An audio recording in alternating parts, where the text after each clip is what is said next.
नमस्कार, welcome back my YouTube channel DRS education. आज हम बात करने वाले हैं इस वीडियो में क्लास 12 केमिस्ट्री के न्यू सिलेबस के बारे में। जैसा कि आप सभी जानते हैं कि आपके सिलेबस में 30% सिलेबस आपका रिड्यूस किया गया है, हटा दिया गया है।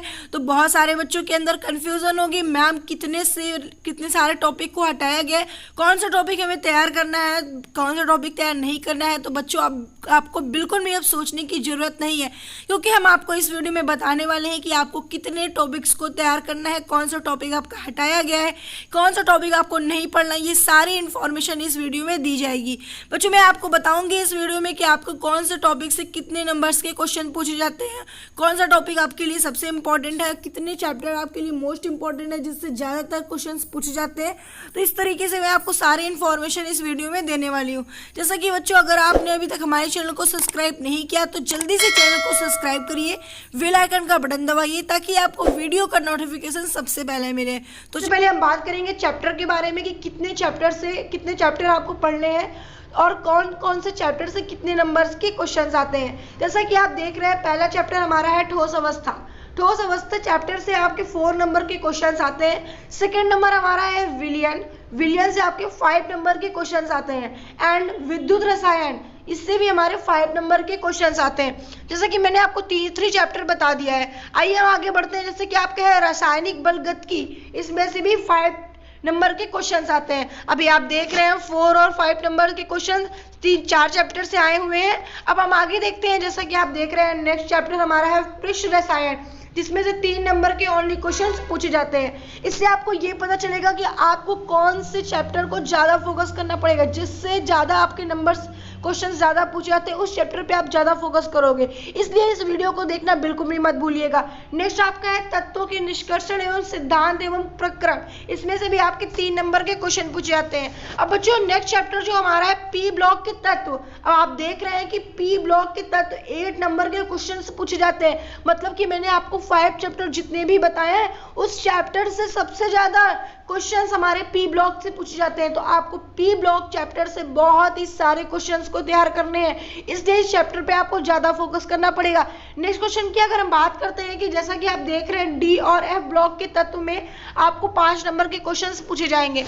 नेक्स्ट अगर हम बात करें कि उपसंयोजन यौगिक, तो इसमें से आपके 3 नंबर के क्वेश्चंस आएंगे। और एक है हमारा लास्ट है हमारा हेलोएल्केन्स और हेलोएरिन्स, इसमें से आपके 4 नंबर के क्वेश्चंस पूछे जाते हैं। तो बच्चों इस तरीके से हमारे इतने चैप्टर मैंने बताया, तो आपको सबसे ज्यादा हमें पी ब्लॉक वाले चैप्टर को फोकस करना पड़ेगा, जिससे 8 नंबर के क्वेश्चंस पूछे जाते हैं। हालांकि आपको सारे चैप्टर पे फोकस करना पड़ेगा, लेकिन उस चैप्टर पे ज्यादा फोकस करना पड़ेगा क्योंकि उसमें से क्वेश्चंस ज्यादा पूछे जाते हैं। नेक्स्ट अगर हम बात करते हैं तो एल्कोहल, फिनॉल और ईथर, इससे भी आपके 4 नंबर के क्वेश्चंस पूछे जाते हैं। नेक्स्ट आपका है एल्डिहाइड, कीटोन, कार्बोक्सिलिक अम्ल, इससे भी आपके 6 नंबर के क्वेश्चन पूछे जाते हैं। जैसा कि आप सभी लोग अभी देख रहे हैं कि अभी आपका 8 नंबर और नेक्स्ट आपका जो सबसे हाईएस्ट नंबर गया है वो 6 में गया है। तो आपको एल्डिहाइड, कीटोन और कार्बोक्सिलिक अम्ल वाले चैप्टर को भी बहुत फोकस करना है। चलिए नेक्स्ट अगर हम बात करते हैं तो नेक्स्ट आप देख रहे हैं कि नाइट्रोजन युक्त यौगिक, नाइट्रोजन युक्त कार्बन यौगिक, इसमें से आपके 4 नंबर के क्वेश्चंस आते हैं।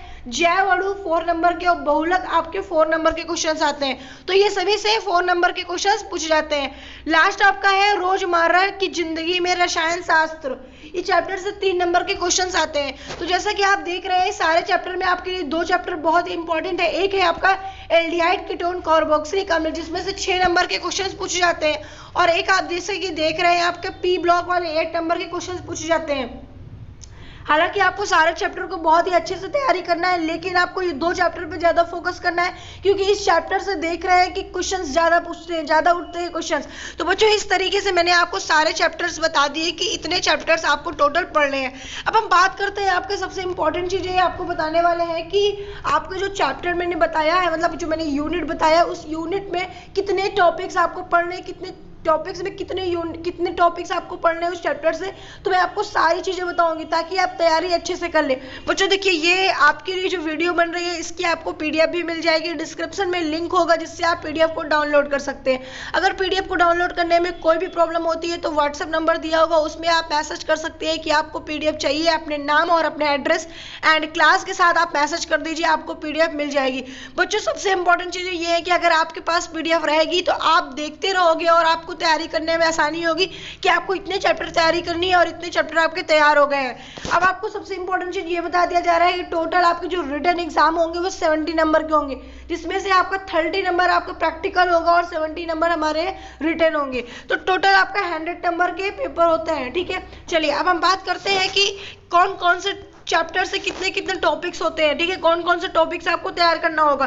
जैसा कि आप पहला चैप्टर को देख रहे हैं, हमने आपको बताया था इकाई 1 में मतलब ठोस अवस्था, सॉलिड स्टेट। सॉलिड स्टेट में आपको क्या क्या चीजें पढ़नी है, जैसा कि आप देख रहे हैं ठोस अवस्था के समान अभिलक्षण, अक्रिस्टलीय एवं क्रिस्टलीय ठोस, क्रिस्टलीय ठोसों का वर्गीकरण, क्रिस्टल जालक एवं एकक कोशिका, एक एकक कोशिका में अवयवी कणों की संख्या। नेक्स्ट आपका है निविड संकुलित रचनाएं एंड संकुलन क्षमता। नेक्स्ट है एकक कोशिका विमा संबंधी गणनाएं, ठोसी क्या पूर्णता है, विद्युतीय गण एंड चुंबकीय गण। इस तरीके से आपने देखा कि आपको एक चैप्टर मतलब एक यूनिट में इतने सारे टॉपिक्स को तैयार करना है। तो बच्चों इस तरीके से आपके लिए आसानी होगी कि आपको पहले से ही सारे टॉपिक्स के नेम पता होंगे और आप तैयारी अच्छे से कर लोगे। तो इसी तरीके से मैं आपको सेकेंड यूनिट पे ले चलती हूँ। सेकेंड यूनिट देख रहे हैं विलियन सॉल्यूशन। इसमें से आपका कितना पूछते हैं, जैसा कि आप देख रहे हैं कितने टॉपिक है आपके।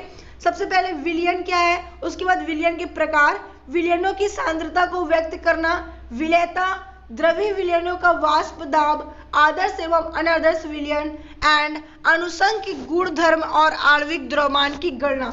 नेक्स्ट आपका है असमान मोलर द्रव्यमान। देखिए मैंने आपको 2 यूनिट बता दिए। इस तरीके से 2 यूनिट में इतने सारे टॉपिक्स आपके पढ़ने हैं। थर्ड हम बात करते हैं थर्ड यूनिट के बारे में, वैद्युत रासायनिक सेल, गैल्वेनी सेल के बारे में, निम्नतत्र समीकरण के बारे में, वैद्युतीय अपघटनी विलयन का चालकत्व के बारे में। इस तरीके से थर्ड यूनिट से भी आपको इतनी चीजें तैयार करनी है। और अगर हम बात करें तो आपको वैद्युत अपघटनी सेल एवं वैद्युत अपघटन के बारे में, बैटरियों के बारे में, ईंधन सेल और संरक्षण के बारे में इस यूनिट में आपको पढ़ने हैं। नेक्स्ट अगर हम बात करते हैं 4 यूनिट के बारे में बच्चों, तो 4 यूनिट में आपको क्या क्या पढ़ने हैं, रासायनिक बलगतिकी।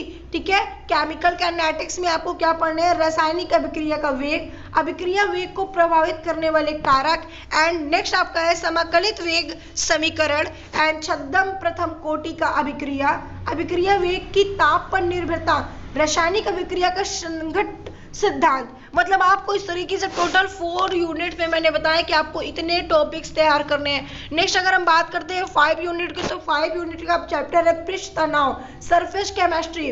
पहला आपका टॉपिक जो होगा वो होगा अधिशोषण।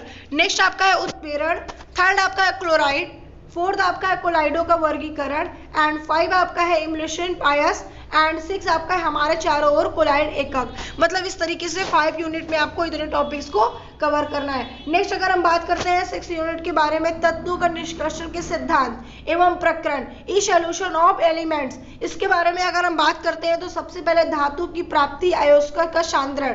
नेक्स्ट आपका है सांद्रित अयस्कों से अवशोषित धातुओं का निष्कर्षण। नेक्स्ट अगर हम बात करते हैं धातु कर्मिकी के ऊष्मगतिकी सिद्धांत एंड धातु कर्म वैद्युत रसायन विद्युत सिद्धांत, ऑक्सीकरण उपचयन एंड शोधन। मतलब आपको इसमें से इतने टॉपिक्स को तैयार करना है। नेक्स्ट आपका पढ़ना है एल्यूमिनियम, कॉपर, जिंक तथा लोहे के उपयोग। इतने सारे आपके 6 यूनिट पे आपके सारे चीजों को कवर करना है। बच्चों देखिए जैसा कि आप देख रहे हैं, मैंने आपको बोला कि आप PDF को डाउनलोड करके रखिएगा।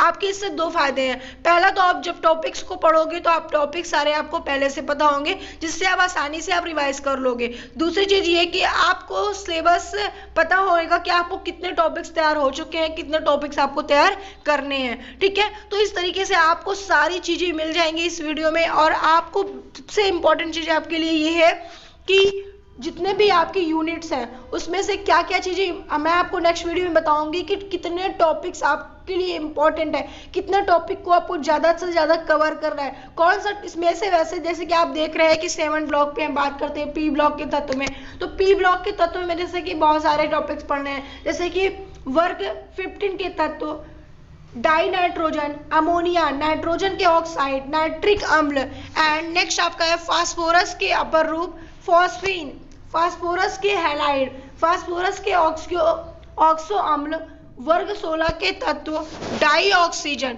मतलब आपको सामान्य ऑक्साइड, ओजोन, सल्फर के अपर रूप, सल्फर डाइऑक्साइड, सल्फर के ऑक्सो अम्ल एंड सल्फ्यूरिक अम्ल।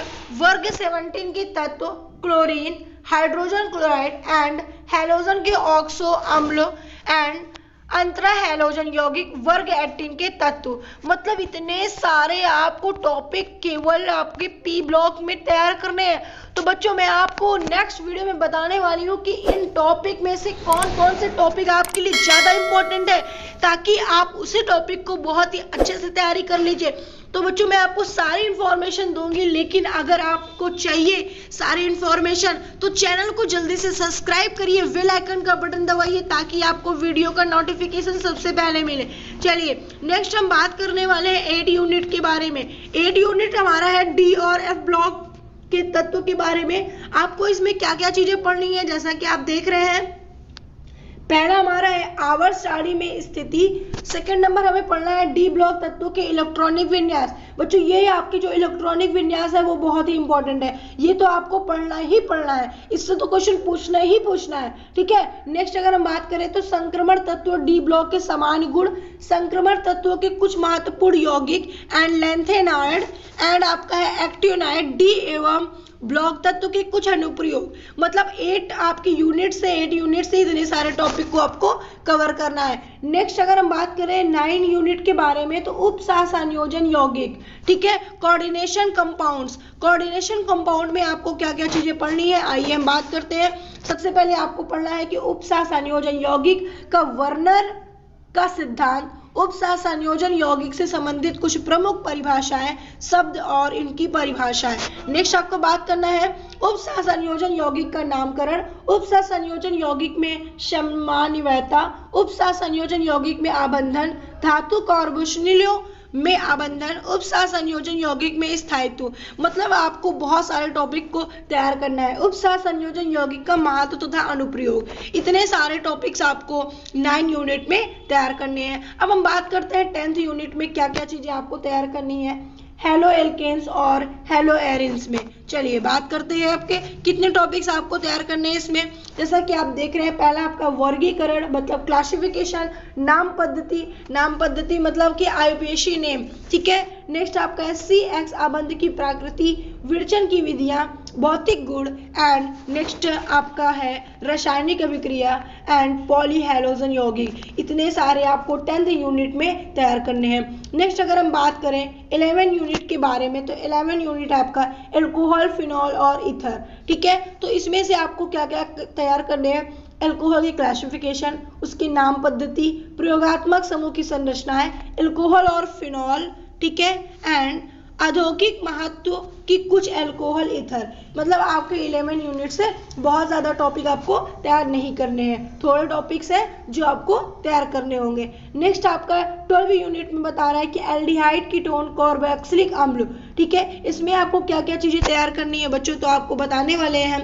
कि इसमें आपको कार्बोक्सिलिक यौगिक का नामकरण एवं संरचना, एल्डिहाइडो एवं कीटोन का विरचन। नेक्स्ट है भौतिक गुणधर्म, 12.4 रासायनिक अभिक्रिया, एल्डिहाइडो एवं कीटोन के उपयोग, कार्बोक्सिलिक समूह की नाम पद्धति व संरचनाएं, कार्बोक्सिलिक अम्ल बनाने की विधियां, भौतिक गुण, रासायनिक अभिक्रिया और कार्बोक्सिलिक अम्लों के उपयोग। मतलब आपके 12 यूनिट में इतने सारे टॉपिक्स को कवर करने होंगे बच्चों। वैसे तो आपको बहुत सारे टॉपिक्स लग रहे होंगे, जैसे अगर यूनिट केवल बताया जाता है तो आपको लगता है बस इतने ही यूनिट तैयार करने हैं, लेकिन अगर यूनिट के अंदर जब आप टॉपिक पे जाते हो तो टॉपिक आपका बहुत सारा रहता है। तो हम आपको नेक्स्ट वीडियो में बताएंगे कि आपके लिए कितने टॉपिक्स इंपॉर्टेंट है जो आपको पढ़ने हैं। नेक्स्ट अगर हम बात करते हैं नाइट्रोजन युक्त कार्बनिक यौगिक, organic compounds and containing nitrogen, इसमें आपको क्या क्या चीजें पढ़नी है चलिए हम बात करते हैं। सबसे पहले आपको बात करना है एमिनो की संरचना है, वर्गीकरण, नाम पद्धति,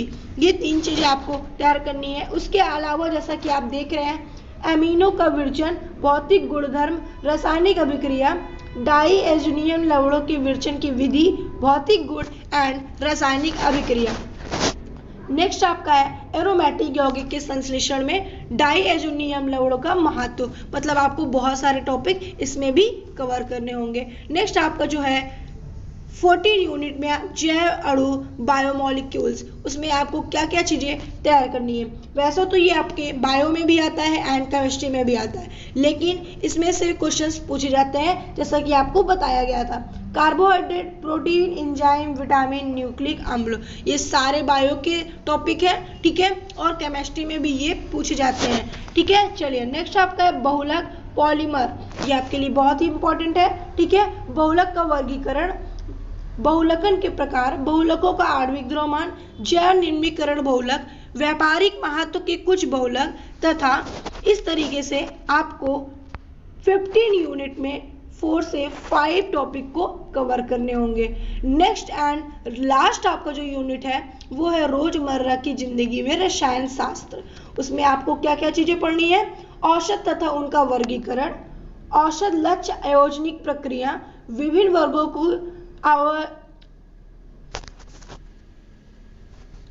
औषधों के चिकित्सीय प्रभाव, भोजन में रसायन, शोधन अभिकर्मक, मतलब आपको इसमें इतने सारे क्वेश्चंस को पढ़ने हैं। तो बच्चों इस तरीके से मैंने आपको टोटल 16 यूनिट के बारे में बताया और ये भी बताया कि 16 यूनिट में आपको कितने टॉपिक को कवर करने हैं। अब जैसा कि आपको हम नेक्स्ट वीडियो में बताने वाले हैं कि इन टॉपिक में कितने टॉपिक आपके लिए बहुत ही इंपॉर्टेंट है, जो कई बार एग्जाम में पूछे गए हैं और नेक्स्ट भी आने की संभावना है। तो बच्चों जुड़े रहिए हमारे डीएलएस एजुकेशन से, और चैनल को अगर आपने अभी तक सब्सक्राइब नहीं किया तो जल्दी से चैनल को सब्सक्राइब करिए, ताकि हम आपको नोटिफिकेशन आपको भेज सके और आप वीडियो आसानी से देख सके।